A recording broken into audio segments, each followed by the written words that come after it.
African television. My name is Justice Appiah. Coming up in our bulletin, COVID-19 pandemic, government sets up subcommittee to ensure safety in schools.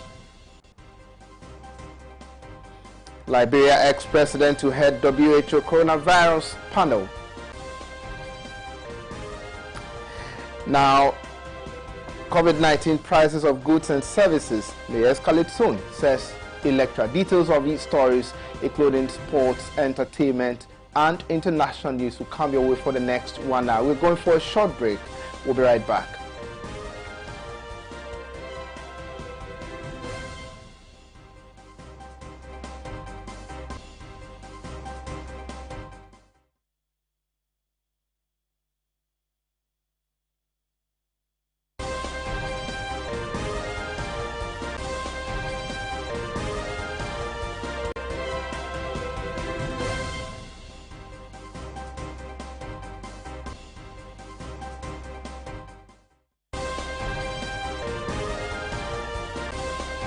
Welcome back. Now moving on to our very first story for this afternoon. A 5-member subcommittee of the COVID-19 Presidential Task Force has been constituted to ensure safety in senior high schools and address challenges that may occur for the next 8 weeks. Final year students would be on campus. The Minister for Information, Vincent Kojo Opon Nkrumah, disclosed this at a press briefing to provide an update on Ghana's COVID-19 case count and management.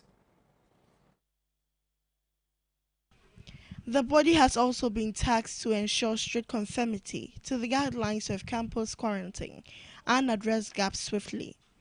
The member of the subcommittee are Dr. Anthony Siasari, the Presidential Advisor on Health, Dr. Bernard Okwe, the Deputy Health Minister, and Dr. Patrick Kuma Boache, the Director General of the Ghana Health Service. The rest are Dr. Boache de Costa, the Director of Health Promotion Ghana Health Service, and Dr. Yawoseye Duchum, the Deputy Education Minister.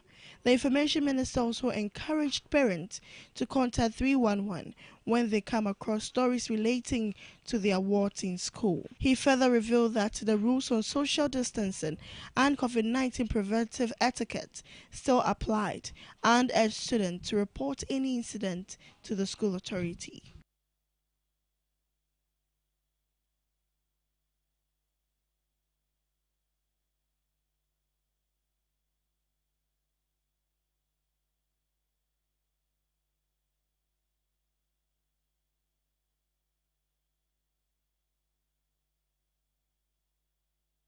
Now, still on the issue of COVID-19 in the country, the World Health Organization has announced that Ellen Johnson Sirleaf, Liberia's former president, and Ellen Clark, New Zealand's former prime minister, are to head a panel to review the global response to the COVID-19 pandemic. The astute politician has also become a towering figure of democracy, leadership, and gender equality in Liberia and also across the globe. According to the World Health Organization announcement, the panel will operate independently and choose other panel members, as well as members of an independent secretariat. The World Health Organization chief, Tedros Adhanom Ghebreyesus, said it was time to reflect and to strengthen collaboration in order to contain the pandemic. Sirleaf, who was born on October 29, 1938, and studied economics at Harvard University, became Africa's first elected female president and a co-recipient of the 2011 Nobel Peace Prize for her nonviolent work in safeguarding women's rights and safety. She led Liberia during the Ebola pandemic that began in 2014, killing more than 11,000 people in West Africa. New Zealand has been lauded as a success story for its handling of the coronavirus pandemic.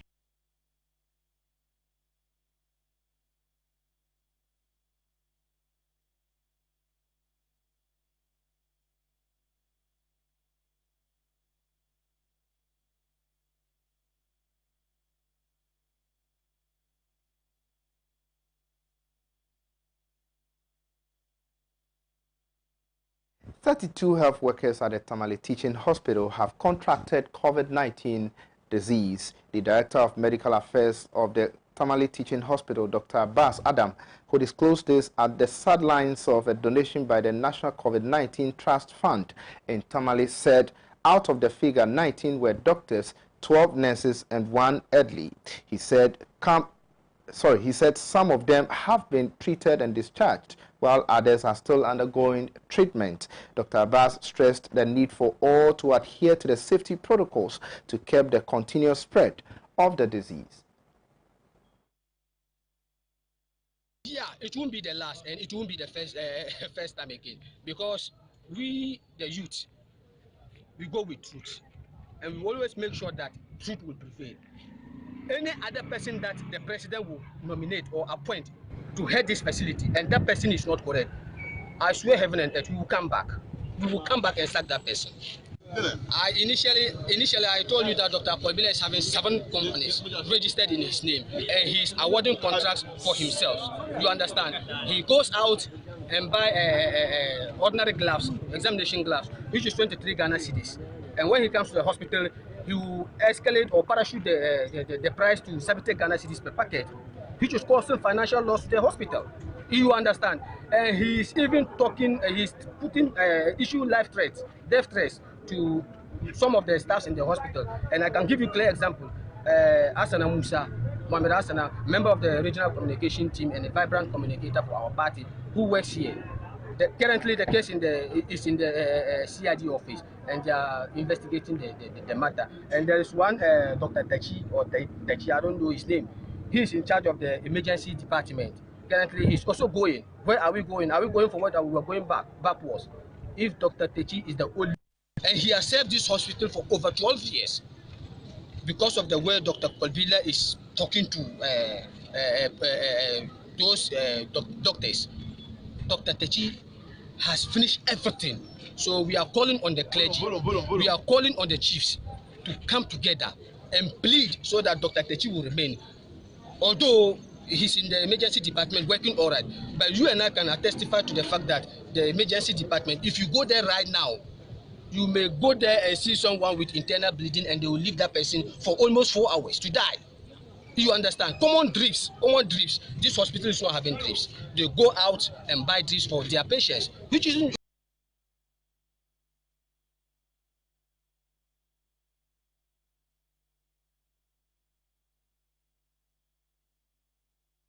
Now let's cross over to the Northern Region and speak to our Northern Regional correspondent, Brima. If you can hear me, Brima, tell us the current situation at the Tamale Teaching Hospital. We are told that some doctors, nurses, and other individuals have contracted COVID-19. Yesterday with an interview with the TTA medical affairs, Dr. Abbas Adam, he made mention that 32 personnel has contracted COVID-19 pandemic, and the health sector is not done yet. And out of the 32, 19%. And who has contracted COVID-19.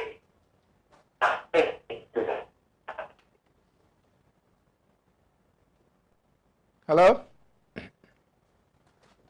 Hello? Brima, can you hear me? Unfortunately, we've lost our Northern Regional correspondent. Brima, we'll try as much as possible to reach out to him once again to tell us what the situation is currently in the region and, of course, at the Tamale Teaching Hospital. We'll also be speaking to Dr. ANABAH, Dr. Thomas ANABAH, to also tell us his position on that. He's a medical practitioner. Okay, we have Brima back online. Can you hear me? Hello? Hello? Hello? Yes, you can go ahead. Okay. According to the 19 doctors, 12 nurses, and 1 other has contracted the COVID-19.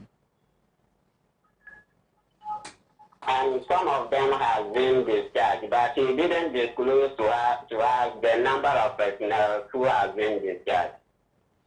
Those that he said have been discharged, did they tell you that they've been discharged to be self-quarantined at home or I mean, they've been treated and now they've recovered. And so are those recovering cases or recovered cases as opposed to persons who have been discharged and be quarantined at home? According to the medical that some of them have been discharged.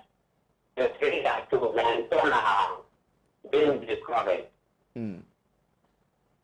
Are some contact tracings being done because such persons may have, had contact with some other people? Did he tell you whether or not they are contact tracing to make sure that other persons who are likely to get COVID-19 from such persons are equally fetched out to be treated? Hello? Sorry, we've lost our Northern Regional correspondent. We'll try as much as possible to get him back on phone, at least to give us a detailed account of what is happening in the Northern region and also at the Tamale Teaching Hospital, whether or not CAM has returned to the hospital, whether or not some other doctors and nurses over there are quarantined. We would have to know all these things, but the information that we've gathered has said that about 32 people have contracted the COVID-19 at Tamale Teaching Hospital, and some of them have actually been treated and be discharged home. We have our correspondent back online. Go ahead.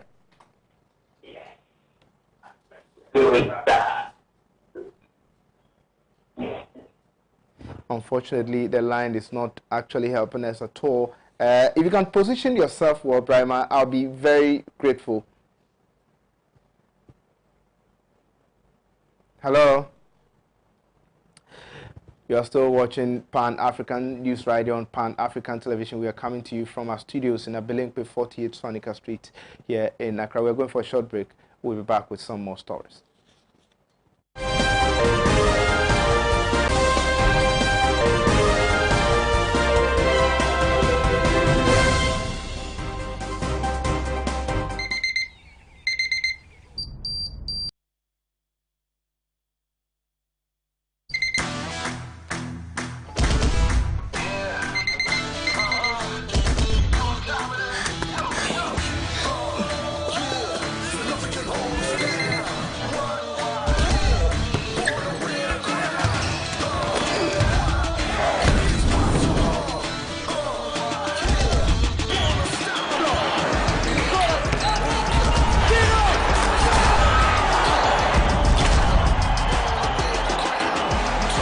Breakfast a day. Every day. Every day.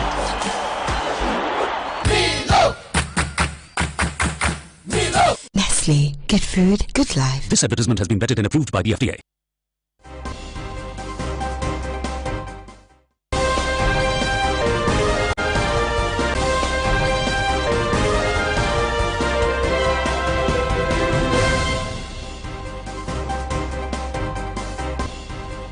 Welcome back. You're still watching Pan-African News Radio on Pan-African Television with me, Justice Appiah. Now let's cross over to the phone lines and speak to Dr. Thomas WINSUM ANABAH, who is a medical practitioner, to speak to us. Doc, if you can hear me, a lot of cases of COVID-19 have been reported, including the Tamale Teaching Hospital. We've seen spike in numbers of COVID-19. What do you think is actually increasing the numbers of COVID-19 cases in the country? Right. We all know it is the disobedience or the disregard to the protocols and guidelines of COVID-19, the inability of government to run ahead of the virus with their preventive measures, and also the contact tracing, and in laboratory testing, and the throughput time is too long for people to wait for their results. But that of the Tamale Teaching Hospital came because there was a patient there from Bulgaria, a female who was sent to the maternity ward despite the fact that she didn't have any pregnancy history, and it was later on discovered that all those who attended to her were very critical, and the critical care ward was full, so they decided to send her to the maternity critical ward. It was there that they attended to her, and most of the doctors and nurses there contracted the virus. So it was a case that the suspicion was not made known to the staff there, and the staff there too also treated the needed precaution that might have led to all of them getting infected, or because they didn't have PPE. As we know, there is a lack of PPE, and Tamale Hospital is not an exception. So this could be the reason why many people in the Tamale Teaching Hospital contracted the virus. About 19 medical doctors in the hospital. Yeah. Doc, but we've seen a lot of health workers die in the process of discharging their duties from COVID-19. Is it a case that doctors are not taking enough precautions? No, they are taking precautions. But you know, every hospital has this level of risk. So depending on the level of risk, they give you the PPEs corresponding to your hospital. So you may be a hospital that just needs face masks and hand sanitizer and washing of hands, social distancing. So you may get a patient who comes there and he has very high viral loads. You may attend to the person, try to inspect the mouth and the rest, because they need a shield, and you can even get the virus. Like that woman I'm talking about, she was resuscitated, and no one knew she had the virus. So that caused the spread of it. In other hospitals, it's definitely the same. Because of the level of risk of each hospital, the resources sent to them are different. So those in the very high risk areas get the 100% protection. That is why you don't get records of people doctors getting infected in the home. But the other hospital will definitely get it. The Ghana Medical Association has advised government to make sure that they put in measures to stop the spread of COVID-19, especially with regards to the registration exercise. Would you agree with them, looking at how we are seeing the numbers increase?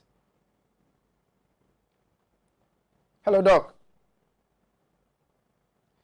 All right, we've lost Dr. Thomas WINSUM ANABAH on the phone. We try as much as possible to get through to him and see if, all right, okay, away from that. Dates are the fruit of the date palm tree, which is grown in many tropical regions of the world, like Ghana. Dates are chewy with a sweet flavor and also high in some important nutrients like vitamin B6, iron, manganese, in addition to fiber and antioxidants.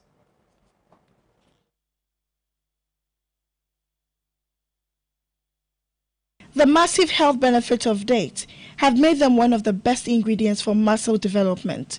People consume them in several ways, such as mixing the paste of the date with milk and yogurt, or as a bread spread for a delicious and healthy breakfast.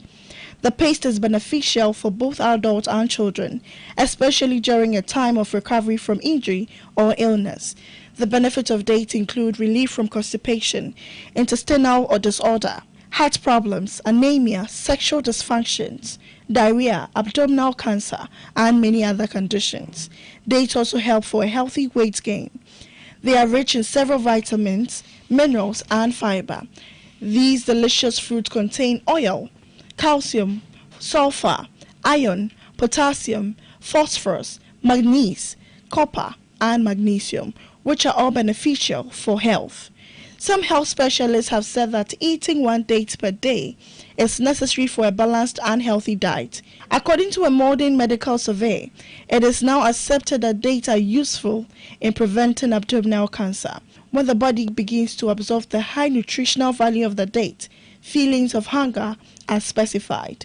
Also, the nervous system can get a lot of them from it, since they have significant amount of potassium.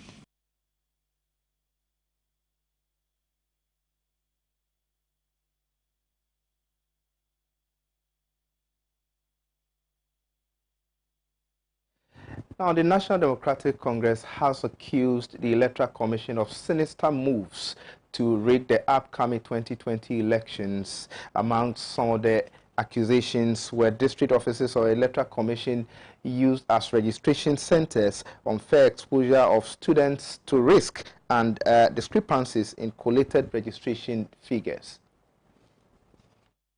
They have benefit registered. So if we improve string numbers, we find out.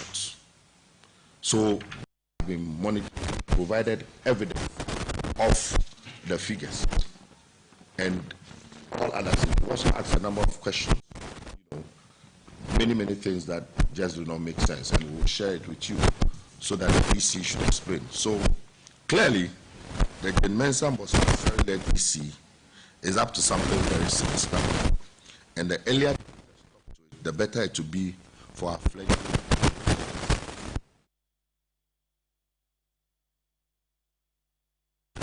of integrity. Just leave it in peace. Undoubtedly, one of the once enviable electoral commission is fast losing its hard-won credibility and integrity. Being the current dispensation, we in the NDC are still unflinching in our resolve to jealously guard our democracy with every ounce of breath we can muster.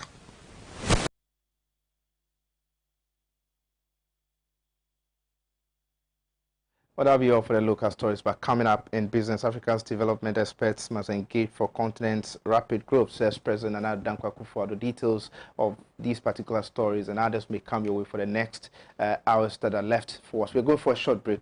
We'll be right back.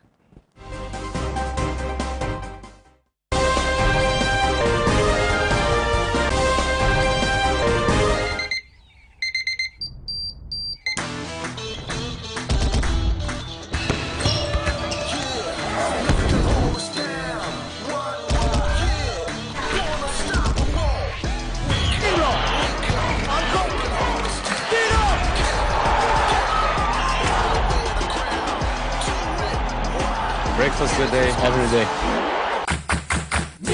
Nestle. Good food, good life. This advertisement has been vetted and approved by the FDA.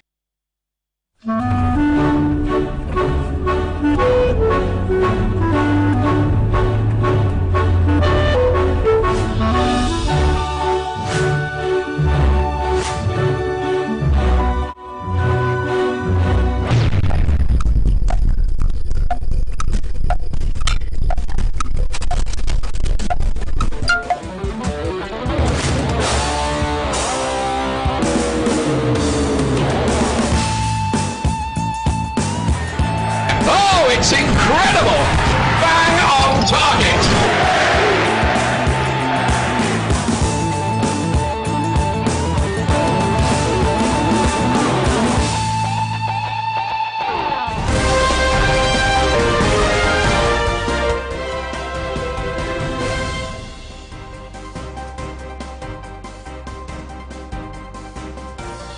Come back now. Let's go and look at what is happening in the world of business. A lecturer at the Department of Economics and Development Studies of the Wisconsin International University, Reverend Dr. Samuel Wolanyo Mensah, has predicted a hike in the price of goods and services if strict measures are not taken to curb the spread of the COVID-19 in the country. He revealed this in an interview with our news team.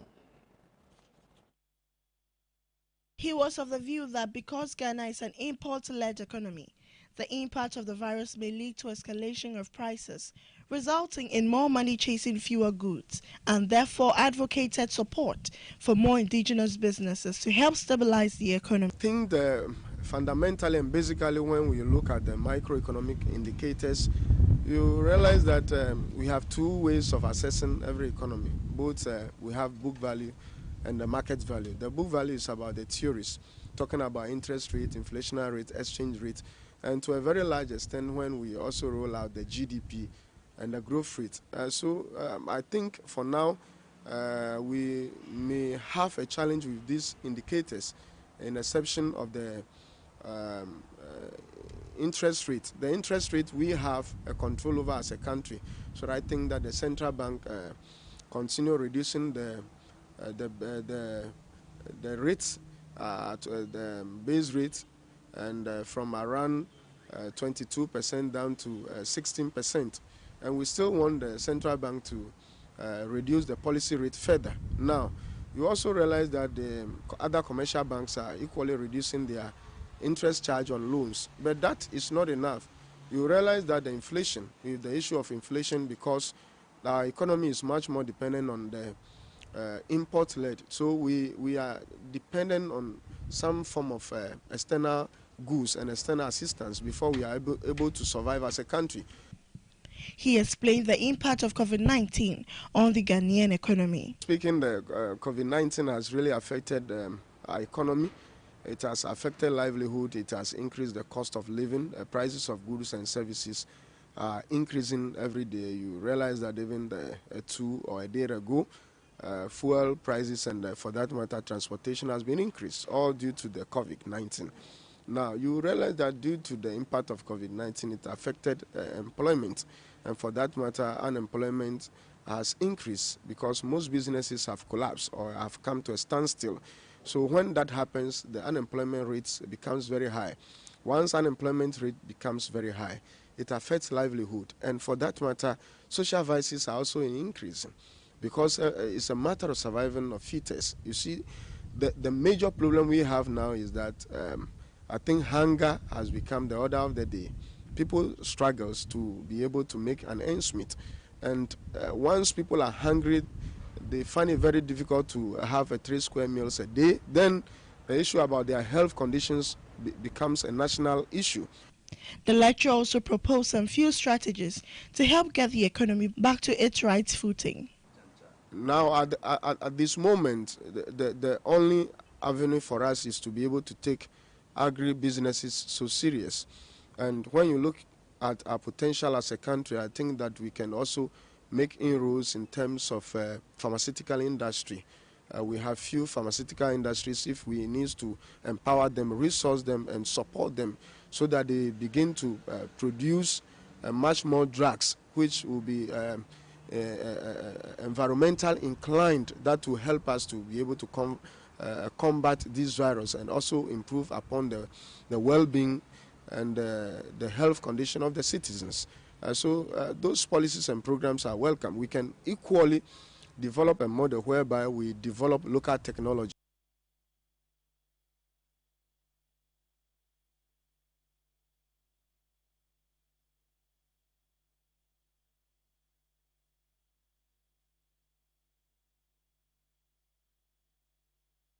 Away from that, President Nana Addo Dankwa Akufo-Addo, President of the Republic of Ghana, has called for increased knowledgeable exchange between Africa's bodies of development experts to prefer solutions in bridging the continent's infrastructure deficit. He made the call in a speech read on his behalf at the virtual joint launch of a report on quality infrastructure in Africa by the African Center for Economic Development and the Organization for Economic Cooperation and Development.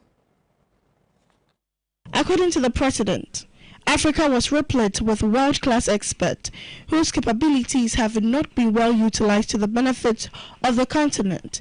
Thus, it was time that these human resources were managed well for its rapid advancement. The report, which stemmed from a call that President Akufo-Addo made at the 18th International Economic Forum on Africa held in 2018 in Paris for the OECD and ACET to jointly facilitate policy dialogue to accelerate and scale up quality infrastructure on the continent, outlines the path to achieve that objective.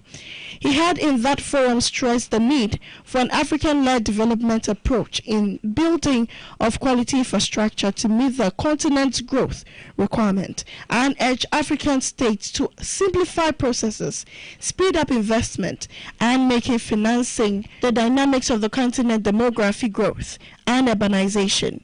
The report held that in order to speedily attain the common development goal of the continent, African government had to advise its ways of making infrastructure development and investment faster and less burdensome to fit the need of the economics and population. It also pushed for the establishment of Africa-wide community infrastructural experts to enhance real-time peer learning and sharing of good practice, as well as strengthening of institutional capacity and harmonizing regulatory regimes to overcome the developmental challenges of the continent.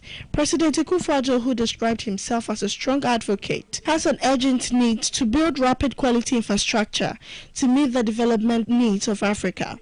The president further noted that though the African Continental Free Trade Area presented a considerable opportunity for Africa's future, the continent needed to build the requisite know-how and capacity to draw on the great benefits of the arrangement. President Akufo-Addo was sure that the OECD or ACET recommendations and important steps in harmonizing infrastructure processes in Africa would appeal to all stakeholders engaged in the continent development. He expressed appreciation to the German Department, the African Union Development Agency, the African Development Bank, the World Bank Group, as well as China and Japan for providing financial support for the initiative, which he was hopeful would be presented at the AU's Head of State and Government Summit in February 2021.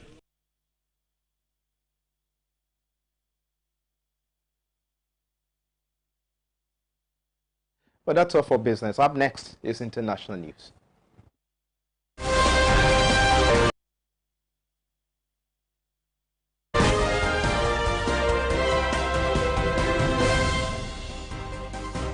Yes, Dad. Everything has been installed. Yes. Okay. I will be fine, Dad. Yeah, but this debate tonight. Tell you guys to keep long, go do the far job. Tell high tech. She the lie bad could happen tonight. This are no fence.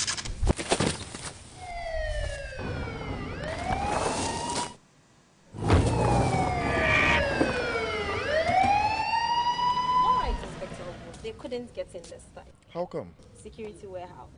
Smart choice. I guess you have some footage for me there. Crystal clear picture. Pause. I think I know this man. He has a long history with robbery and rape. You are fortunate to have equipped your house with gadgets from Security Warehouse. Call it in. We'll begin the investigation from here. Control, come over.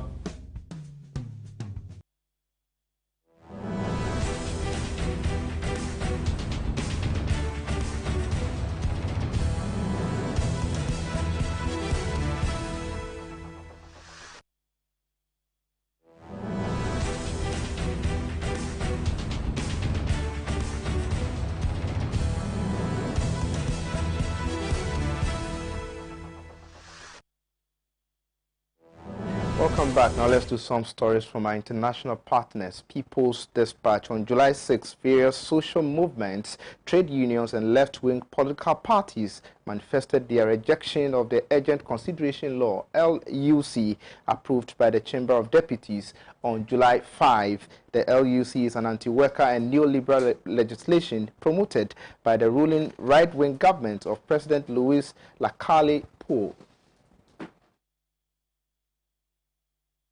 The opposition party, Frente Amplio or Broad Front, a coalition of left-wing political parties and progressive forces, denounced that the bill is unconstitutional, anti-people, repressive, and regressive.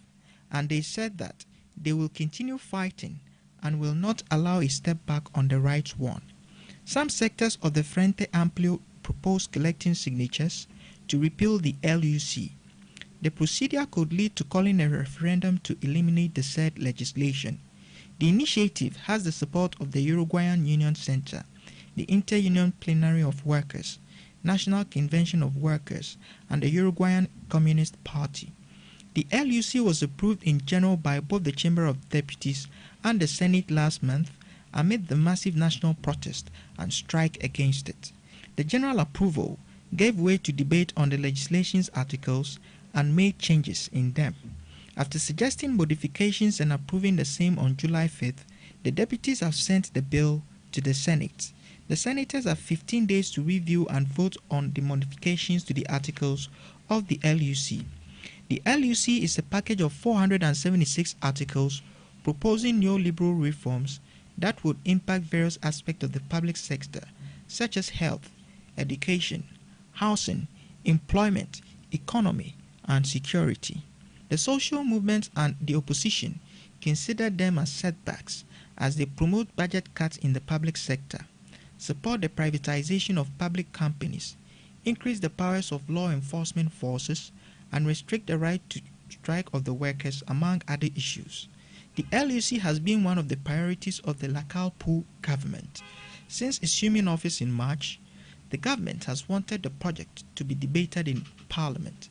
The law was the central focus of the electoral campaign that brought Lacalle Pou to the presidency.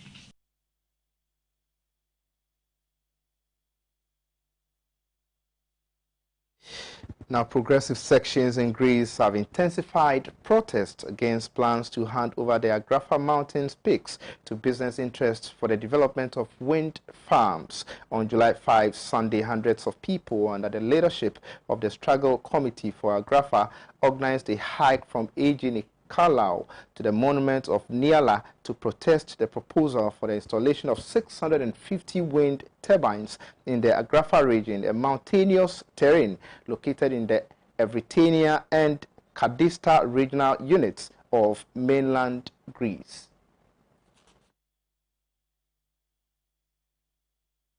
The Appiah Mountains are home to several places of historical and environmental importance. The Appiah Struggle Committee believes that the wind farm project is likely to inflict significant damage on the landscape and terrain. Wind farms also require the construction of a wide network of roads and other infrastructure. The Greek government had approved the project earlier under the guise of promoting energy production in the renewable energy sector. The Struggle Committee said in their statement, it is time to escalate our struggle with various corresponding initiatives and mobilizations to get the message of our position to the surrender of natural wealth, land, and energy to the big business in every corner and to every worker. Now is the time to convince even more workers that profits for business groups and cheap electricity for the people are incompatible. The Evrytania Committee of the Communist Party of Greece also expressed solidarity with the protest. Earlier, member of European Parliament from the KKE, Konstantinos Papadakis, has raised this issue in the European Parliament. Finally, on the international front, the United States has announced that foreign students whose classes have been shifted entirely online will be asked to leave the country. The announcement was issued in a statement by the U.S. Immigration and Customs Enforcement, ICE, on Monday, June 6, 2020.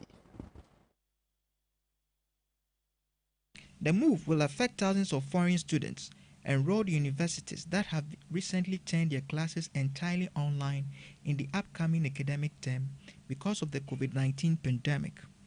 The ICE statement read that non-immigrant F1 and M1 students attending schools operating entirely online may not take a full online course load and remain in the United States. Students will be made to choose between either shifting to a course or a school where in-person attendance would be required, or leave the United States altogether. The statement also added that the United States will not allow re-entry to students who are back in their homes attending these online classes. The U.S. Department of State will not issue visas to students enrolled in schools and or programs that are fully online for the fall semester, nor will U.S. Customs and Border Protection permit these students to enter the United States. The only exceptions allowed are those on a medical leave or those enrolled in English language training courses and vocational study programs. Higher educational institutions and students will be given 10 days to update any changes to their status. Critics of the move have argued that the latest is an attempt by the Donald Trump administration to put a stop to all immigration under the guise of the pandemic. Speaking to NPR, immigration lawyer Fiona McIntyre said the move makes no sense. She questioned the announcement, asking, if students can study online successfully from an academic point of view, why are we forcing them to come into a situation where they could put their health at risk and also the health of their classmates at risk? Democratic Party Senator Elizabeth Warren also echoed McIntyre's sentiments in a Twitter post. Kicking international students out of the U.S. during the global pandemic because their colleges are moving classes online for physical distancing hurts students. It's senseless, cruel, and xenophobic. ICE and DHS must drop this policy immediately, the tweet read. The fall semester classes will begin in the next month in many universities and colleges across the U.S. According to the Chronicle of Higher Education, nearly 8% of the institutions have announced moves to go entirely online. Around 23% are to adopt hybrid models, that allow for more than the stipulated hours in online classes, and 8.5% are yet to decide on its options. The BBC reported that there are estimated to be over 1 million international students in the US currently holding the F1 and M1 visas, according to the Institute of International Education. Nearly half of these students are from China, and another 26% are from India. Trump has recently pushed for policies to limit the number of Chinese students in the country, as top officials are alleging students to be linked with China's ruling party.